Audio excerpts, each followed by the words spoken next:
ആത്മശക്തിയെ ഇറങ്ങി എന്നിൽ വാ, ഇറങ്ങി എന്നിൽ വാ, മഴ പോലെ പെയ്തിറങ്ങി വാ, മഴ പോലെ പെയ്തിറങ്ങി വാ. സ്വർഗീയത്തിയെ ഇറങ്ങി എന്നിൽ വാ, ഇറങ്ങി എന്നിൽ വാ, മഴ പോലെ പെയ്തിറങ്ങി വാ, മഴ പോലെ.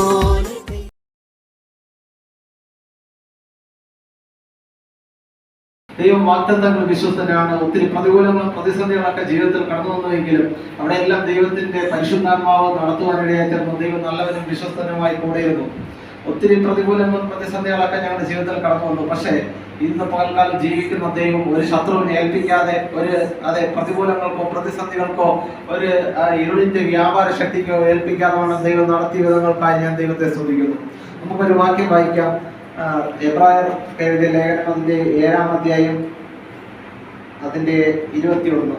ഇവനോ നീ എന്നേക്കും പുരോഹിതൻ എന്ന് കർത്താവ് സത്യം ചെയ്തു എന്തുവിക്കുമില്ല എന്ന് തന്നോട് അരുളി ചെയ്തവൻ ഇട്ട ആണയോടുകൂടെ തന്നെ. ഇവനോ നീ എന്നേക്കും പുരോഹിതൻ എന്ന് കർത്താവ് സത്യം ചെയ്തു അനുദപിക്കുകയും ഇല്ല എന്ന് തന്നോട് അരുളി ചെയ്ത ഇട്ട ആണയോട് തന്നെ. നമുക്കൊരു നിമിഷം കണ്ണുകൾ അടയ്ക്കാം, ദൈവസന്നിധിയിൽ പ്രാർത്ഥിക്കാം. പരിശുദ്ധനായ ദൈവമേ, നല്ല സമയത്തിനായി ഞങ്ങൾ നന്ദിയോട് സ്തുതിക്കുന്നു കർത്താവെ.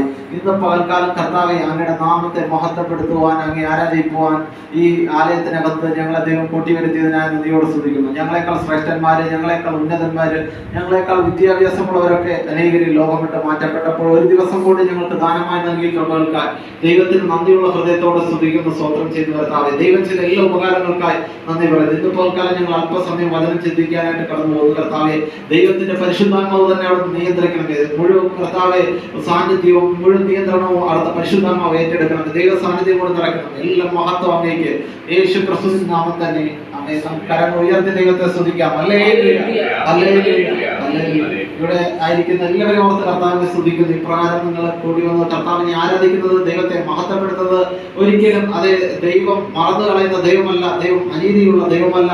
ഇന്ന് പകൽക്കാലം ദൈവസന്നിധിയിൽ അല്പസമയമാണ് നമ്മൾ ദൈവത്തെ ആരാധിക്കുന്നെങ്കിൽ ഇരിക്കുന്ന സമയമെല്ലാം പൂർണ്ണ ഹൃദയത്തോടെ, പൂർണ്ണ ആത്മാവോടെ, പൂർണ്ണ മനസ്സോടെ, വളരെ സന്തോഷത്തോടെ ദൈവത്തെ ആരാധിക്കുവാൻ, ദൈവത്തെ സ്തുതിക്കുവാൻ ആയിരിക്കുന്നെങ്കിൽ നിശ്ചയമായും നമുക്ക് പ്രതിഫലം നൽകുന്ന, നമ്മുടെ അവസ്ഥകളെ അറിയുന്ന, നമ്മുടെ ആവശ്യങ്ങൾ അറിഞ്ഞ് പ്രവർത്തിക്കുന്ന ഒരു കർത്താവ് നമുക്കായി ജീവിക്കുന്നു. ആ ദൈവം ഇന്ന് പകൽക്കാലം നമുക്ക് വേണ്ടുന്നതെല്ലാം നൽകി തരുവാൻ ശക്തനാണ്. പക്ഷേ ഇന്ന് പകൽക്കാലം നമ്മൾ ഒരു കാര്യം ശ്രദ്ധിക്കണം. നമ്മളെ തന്നെ ഒന്ന് ശോധന ചെയ്യാൻ തയ്യാറാണ്. എവിടെയെങ്കിലും നമ്മുടെ ജീവിതത്തിൽ വ്യസനത്തിനുള്ള മാർഗം നമ്മിലുണ്ടോ എന്ന് നോക്കി കർത്താവെ എന്റെ ശാശ്വത മാർഗത്തിൽ അത് നടത്തണമേ. എവിടെയെങ്കിലും എന്റെ ജീവിതത്തിൽ പരാജയങ്ങൾ സംഭവിച്ചിട്ടുണ്ടോ? എവിടെയെങ്കിലും ദൈവമായുള്ള ബന്ധത്തിൽ നമ്മൾ അത് നഷ്ടപ്പെട്ടിട്ടുണ്ടോ? നമ്മുടെ ജീവിതത്തിൽ ബന്ധം നഷ്ടപ്പെട്ടിട്ടുണ്ടോ? ഇന്ന് പകൽക്കാലം നമുക്ക് നമ്മെ തന്നെ ഒന്ന് ശോധന ചെയ്യാം. ഒന്നുകൂടി ദൈവസന്നിധിയിലേക്ക് ഏറ്റു പറയാം.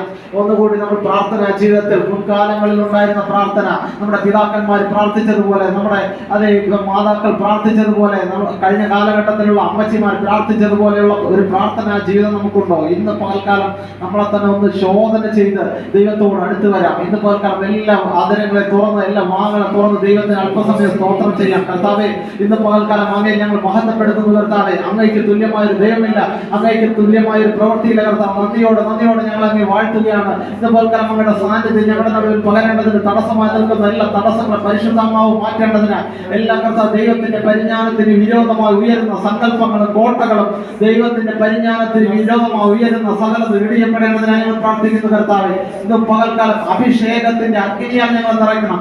എല്ലാ തടസ്സങ്ങളും മാറ്റണം യേശുവിന്റെ നാമത്തിൽ തന്നെ. എന്നേക്കും പുരോഹിതൻ. അനേകം പുരോഹിതന്മാര് നമുക്കറിയാം പഴയ നിയമത്തിൽ ഉണ്ടായിരുന്നു. അനേകം പുരോഹിതന്മാരാണ് വന്നത്.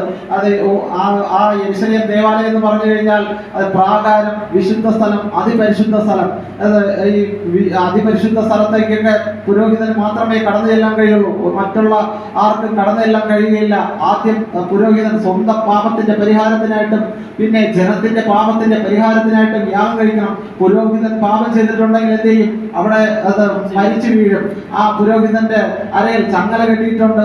ആ ചങ്ങലയിൽ വലിച്ച് പുറത്തേക്ക് എടുക്കും. മറ്റൊരാൾക്ക് അവിടെ കയറാൻ കഴിയില്ല. അങ്ങനെ അവര് ഓരോരുത്തർക്കും പൈസ ഉള്ളതുപോലെ യാഗം കഴിക്കുമായിരുന്നു. ആടുകളും കാളകളും പശുക്കിടാങ്ങളുടെ രക്തം, അതെ, കോലാട്ടുകൊറ്റന്മാരുടെ രക്തം, ഇതെല്ലാം എന്ത് ചെയ്യുന്നു, അവര് അറുത്ത് യാഗം കഴിക്കും.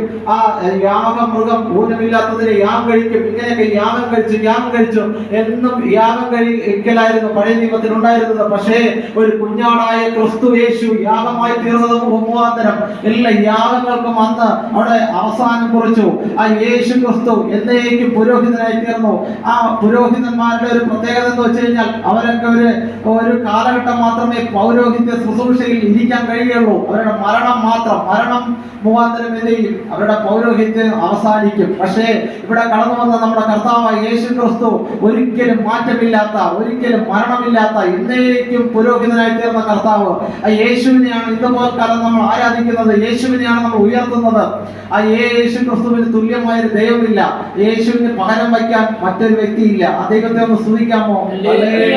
നമ്മൾ ആ യേശുവിനെ സ്നേഹിച്ചുകൊണ്ടാണ്, യേശു നമ്മളെ സ്നേഹിച്ചത് കൊണ്ടാണ്. അതുകൊണ്ടാണ് തിരുവചനം പറയുന്നത്, നമ്മൾ യേശുവിനെ തിരഞ്ഞെടുത്തു എന്നല്ല, അതെ, ദൈവം നമ്മെ തിരഞ്ഞെടുത്തു, നമ്മളെ തിരഞ്ഞെടുത്തു. നമ്മൾ അന്ധകാരത്തിൽ നിന്ന് അത്ഭുത പ്രകാശത്തിലേക്ക് വിളിച്ചവന്റെ സൽഗുണങ്ങളെ ഘോഷിപ്പാൻ തിരഞ്ഞെടുത്ത ജാതിയാണ്, രാജകീയ പുരോഹിത വർഗമാണ്, വിശുദ്ധ വംശമാണ്. ഇന്നുപോലെ കാലം അവന്റെ രക്തത്താൽ, അതെ, കുഞ്ഞാടിന്റെ വിലയേറിയ രക്തത്താൽ, ആ രക്തത്തിന്റെ വില നമ്മൾ മനസ്സിലാക്കി കഴിഞ്ഞാൽ അതെ നമുക്ക് അത് മാറിപ്പോകാൻ കഴിയുകയില്ല. എന്നേക്കും പുരോഹിതനായി തീർന്ന കർത്താവ്, ആ യേശു അനുഭവിച്ച കഷ്ടതകൾ, യേശു അനുഭവിച്ച ആ ക്രൂശീകരണം, യേശു അനുഭവിച്ച, നേരത്തെ നമ്മൾ കേട്ടതുപോലെ യേശു അനുഭവിച്ച ആ പീഡനങ്ങൾ, യേശു അനുഭവിച്ച ആ യേശുവിന്റെ രക്തം ധാരധാരയെ ഒഴുകുന്നു. വിയർപ്പ് തുള്ളികൾ, രക്തത്തുള്ളികൾ വിയർപ്പ് തുള്ളികളായി തീരുന്നു. യേശുവിന്റെ അതെ ക്രൂശ് ചുമക്കാൻ നിർബന്ധിക്കുന്നു. യേശുവിനെ അതെ അടിക്കുന്നു, മുറിവേൽപ്പിക്കുന്നു. എന്തെല്ലാം പീഡനങ്ങളാണ്, എന്തെല്ലാം കഷ്ടതകളാണ് അനുഭവിക്കുന്നത്. അവസാനത്തുള്ള രക്തവും നമുക്ക് വേണ്ടി, നിങ്ങളുടെ പാപത്തിന്റെ പരിഹാരത്തിന് വേണ്ടി യാഗമായി നൽകിയ ആ യേശു ക്രിസ്തു എന്തിനാന്ന് ചോദിച്ചു കഴിഞ്ഞാൽ അത് നമ്മളെ വീണ്ടെടുക്കാൻ വേണ്ടി, നമ്മുടെ പാപത്തിന്റെ പരിഹാരത്തിന് വേണ്ടി. തിരുവചനം പറയുന്നു, ആ യേശു എന്നേക്കും പുരോഹിതനായി തീർന്നു, മാറ്റമില്ലാത്തവൻ. അതിന്റെ താഴെ നമ്മൾ വായിക്കുമ്പോൾ ഇങ്ങനെയുള്ള പുരോഹിതനല്ലോ, അത് 26 നമ്മൾ വായിക്കുമ്പോൾ 26 വാക്യം ഒന്ന് വായിക്കാമോ? ഇങ്ങനെയുള്ള മഹാപുരോഹിതനല്ലോ നമുക്ക് വേണ്ടിയത്, പവിത്രൻ, നിർദോഷൻ, നിർമ്മലൻ, പാപികളോട് വേർവിട്ടവൻ, സ്വർഗത്തേക്കാൾ ഉന്നതനായി തീർന്നവൻ. പവിത്രൻ, നിർദോഷൻ, നിഷ്കളങ്കൻ, പാപികളോട് വേർപെട്ടവൻ, സ്വർഗത്തേക്കാൾ ഉന്നതനായി തീർന്നവൻ. ആ യേശു ക്രിസ്തു ഉറപ്പോടെയാണ് പൗരോഹിത്യം ഏറ്റെടുത്തത്. കാരണം ആ യേശുവിന് പകരം വയ്ക്കാൻ മറ്റൊരു വ്യക്തിയില്ല. കാരണം സ്വർഗത്തേക്കാൾ ഉന്നതനായി തീർന്നവനാണ്. അത് ഉറപ്പോടെ, എന്നേക്കും പുരോഹിതൻ എന്നുള്ള ഉറപ്പോടെ, ആണയോടെ, ആണ കൂടാതെയല്ല, ആ കാര്യം ഉറപ്പിക്കേണ്ടതിന് വേണ്ടിയുള്ള ആണയോടുകൂടി എന്നേക്കും. ഇനി മാറ്റമില്ല. മറ്റെല്ലാ പൗരോഹിത്യത്തിന് മാറ്റമുള്ളപ്പോൾ, മറ്റുള്ള നിയമങ്ങൾക്ക് മാറ്റമുള്ളപ്പോൾ, ഇവിടെയുള്ള എല്ലാറ്റിനും മാറ്റം വരുമ്പോൾ, ഇവിടെയുള്ള അതെ മന്ത്രിസഭ പോലും എന്തില്ല, ഒരു മന്ത്രി കസേര ഉറയ്ക്കുകയില്ല. അങ്ങനെയുള്ള കാലഘട്ടത്തിൽ നമ്മൾ ജീവിക്കുമ്പോൾ യേശു ക്രിസ്തുവിന്റെ, നമ്മൾ ആരാധിക്കുന്ന, നമ്മൾ അതെ സേവിക്കുന്ന, നമ്മൾ ഇന്നും ഉയർത്തുന്ന യേശു മരിച്ചിട്ട് ഉയർത്തെഴുന്നേറ്റു. യേശു ഉയർത്തില്ലെങ്കിൽ നമ്മുടെ പ്രസംഗം വ്യർത്ഥമാണ്. അതെ, മരണത്തെയും പാതാളത്തെയും പരാജയപ്പെടുത്തിക്കൊണ്ട് യേശു ക്രിസ്തു ഉയർത്തെഴുന്നേറ്റു. എങ്ങനെ ഉയർത്തു? അതെ, പിതാവിന്റെ ശക്തിയാൽ യേശു ഉയർത്തു, പുത്രന്റെ ശക്തിയാൽ യേശു ക്രിസ്തു ഉയർത്തെഴുന്നേറ്റു, പരിശുദ്ധാത്മാവിന്റെ ശക്തിയാൽ ഉയർത്തെഴുന്നേറ്റു. ഒരിക്കലും ആർക്കും തടുത്തു നിർത്താൻ കഴിയാത്ത ആ ശക്തിയാൽ അനേകർക്ക് പ്രത്യക്ഷമായി. ആരെല്ലാം അതെ ഇതിന് വിരോധമായി നിന്നാലും, ലോകം മുഴുവൻ നമുക്ക് വിരോധമായി എഴുന്നേറ്റാലും ആ സുവിശേഷത്തിന് ബന്ധമില്ല. അതെ, വചനം പറയുന്നു, ഞാൻ എന്റെ സഭയെ പണിയും, പാതാള ഗോപുരങ്ങൾ അതിനെ ജയിക്കുകയില്ല. ആരെല്ലാം നമുക്ക് നിയമങ്ങൾ എതിരായി വന്നാലും, അതെ നമ്മുടെ സഹോദരങ്ങളോ ബന്ധുക്കളോ ഉറ്റവരോ ഉടയവരോ ചാർച്ചക്കാരോ ആരെല്ലാം നമുക്ക് എതിരായി നിന്നാലും, ലോകം മുഴുവൻ നമുക്ക് വിരോധമായി എഴുന്നേറ്റാലും, സങ്കീർത്തനക്കാരൻ പറയുന്നു, ജാതികൾ കലഹിക്കുന്നതും വംശങ്ങൾ വ്യർത്ഥമായി നിരൂപിക്കുന്നത് എന്ത്?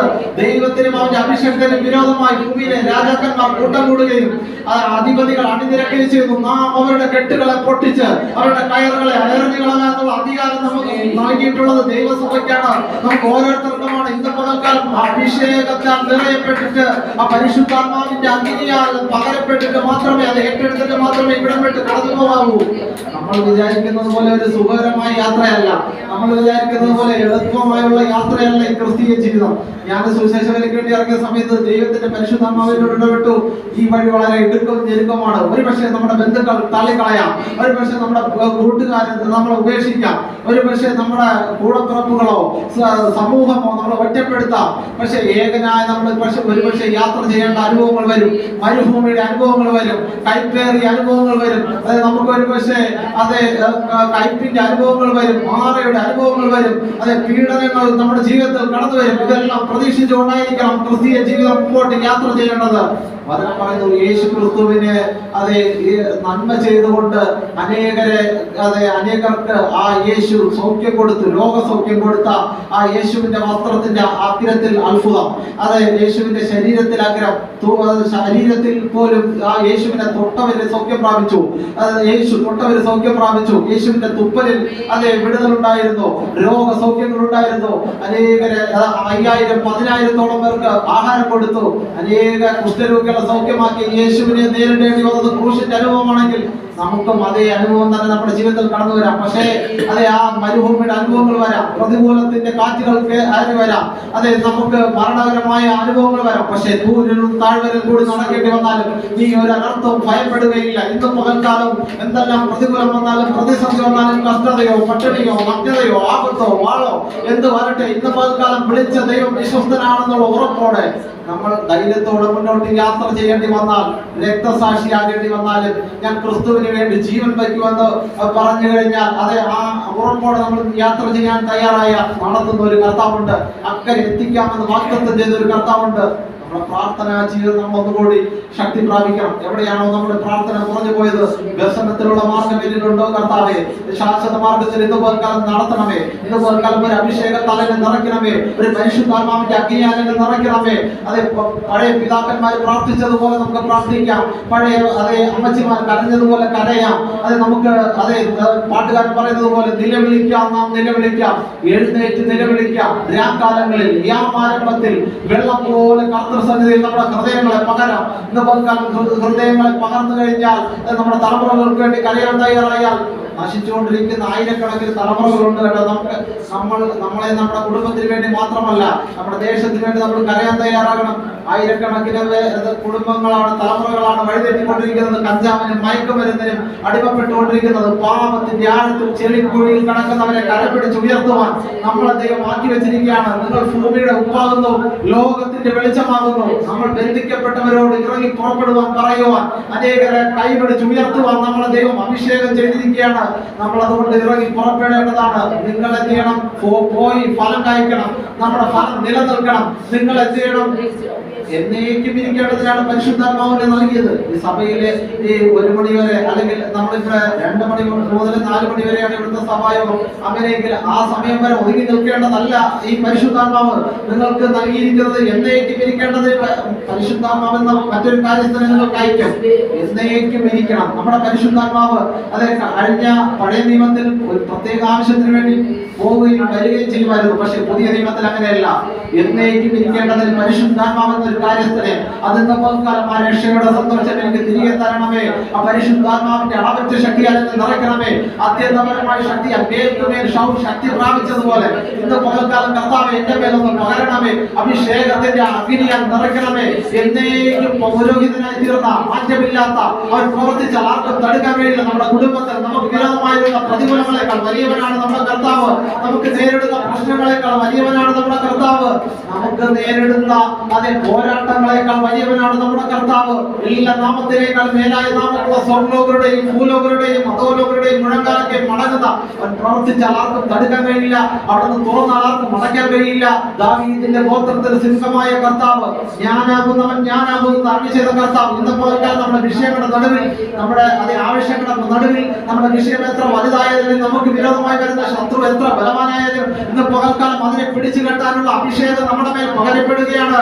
ആ പരിശുദ്ധാത്മാവിന്റെ അഗ്നി നമ്മുടെ മേൽ വിശ്വസിക്കുന്നവർക്ക് വേണ്ടി, ആ ദൈവത്തിന് അനുസരിക്കുന്നവർക്ക് വേണ്ടി, ദൈവത്തെ കൈക്കൊള്ളുന്നവർക്ക് വേണ്ടി, ആ ദൈവത്തിന്റെ വചനം പ്രകാരം ജീവിക്കാൻ ആഗ്രഹിക്കുന്നവർക്ക് വേണ്ടി, ആ ദാഹമുള്ളവരുടെ മേൽ ഇന്ന് പകൽക്കാലം ആ പരിശുദ്ധാത്മാവ് പകരപ്പെടും. ഇന്ന് പകൽക്കാലം നമ്മുടെ കർത്താവ് മാറ്റമില്ലാത്തവനായിരിക്കുന്നത് പോലെ തന്നെ ആ രാജ്യം, യേശു ക്രിസ്തു ഒരുക്കുന്ന രാജ്യം മാറ്റമില്ല. ദൈവത്തിന്റെ രാജ്യത്തിന് മാറ്റമില്ല. ആരെല്ലാം മാറിയാലും ആ യേശു ക്രിസ്തുവിന്റെ ആ മാറ്റമില്ലാത്ത ഇളകാത്ത രാജ്യത്തിൽ ഇവിടെ നമ്മൾ അന്യ പരദേശികളുമായി ഒരു പ്രവാസ ജീവിതം ഭയത്തോടെ നമ്മൾ കഴിക്കുക. ആ യേശു ക്രിസ്തുവിന്റെ ആ കുഞ്ഞാടിന്റെ വിലയേറെ രക്തം കൊണ്ട് നമ്മളെ വിലയ്ക്ക് വാങ്ങിയ കർത്താവിന്റെ രാജ്യത്തിൽ എത്തുവാൻ ദൈവം നമുക്ക് കൃപ ചെയ്യട്ടെ. യൂദയുടെ പുസ്തകത്തിൽ വായിക്കുന്നത് പോലെ ആ മഹിമാസന്നിധിയിൽ കളങ്കമില്ലാതെ ആനന്ദത്തോടെ നിർത്തുവാൻ കഴിവുള്ള കർത്താവിന് ഇന്ന് പലകാലം എല്ലാ മഹത്വവും ബഹുമാനവും ആ നമ്മുടെ രാജ്യത്തിൽ എത്തും വരെ അവസാനത്തോളം ദൈവം നമ്മളെ നടത്തുവാൻ ശക്തനാണ്. നമ്മുടെ ശക്തി കൊണ്ട് സാധിക്കുകയില്ല, നമ്മുടെ കഴിവ് കൊണ്ട് സാധിക്കുകയില്ല. കർത്താവിനോട് പറയണം, കർത്താവേ ഇന്ന് പലകാലം അങ്ങയുടെ ശക്തി എന്റെ മേൽ പകരണമേ. അവിടുത്തെ കൃപയാണല്ലോ നിങ്ങൾ വിശ്വാസം പോലെ രക്ഷിക്കപ്പെട്ടിരിക്കുന്നത്.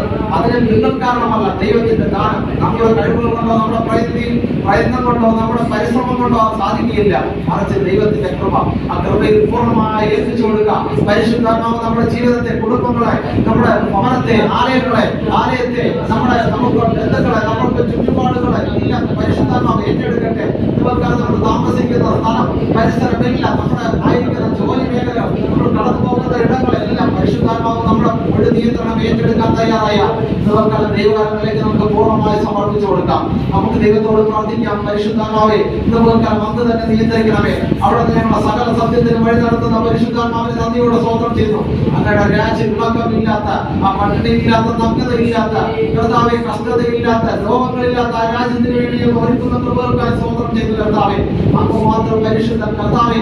അങ്ങയുടെ രാജ്യത്തിൽ അനേകം ലോഹപ്പെട്ട് കർത്താവ് ഞങ്ങൾക്ക് മുമ്പേ അനേക സാക്ഷികളുടെ വലിയൊരു സമൂഹം നിൽക്കുന്നത് കൊണ്ട് കർത്താവെ ഞങ്ങളും കർത്താവെ ഓട്ടം സ്ഥിരതയോടെ ഓടുവാൻ വിശ്വാസത്തിന്റെ നാലിൽ പൂർത്തി വരുത്തുന്നതിനുമായി യേശുവിനെ നോക്കി ഞങ്ങൾ കർത്താവെ അവസാനത്തോളം സഹിച്ചെടുക്കാനുള്ള കൃപ, മരണവരെ വിശ്വസ്തരായിരിക്കാനുള്ള കൃപ ഞങ്ങൾക്ക് എല്ലാവർക്കും ഈ സഭയ്ക്ക് നൽകണമേ. ദൈവദാസനെ ശക്തീകരിക്കണമേ. വീണ്ടും ആയിരങ്ങൾക്ക് വേണ്ടി പ്രയോജനപ്പെടുവാൻ കൃപ ചെയ്യണമേ.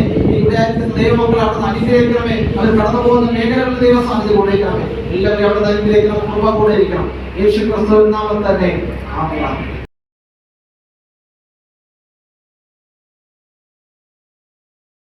ശക്തിയെ ഇറങ്ങി എന്നിൽ വാ, ഇറങ്ങി എന്നിൽ വാ, മഴ പോലെ പെയ്തിറങ്ങി വാ, മഴ പോലെ പെയ്തിറങ്ങി വാ. സ്വർഗീയത്തിയെ ഇറങ്ങി എന്നിൽ വാ, ഇറങ്ങി എന്നിൽ വാ, മഴ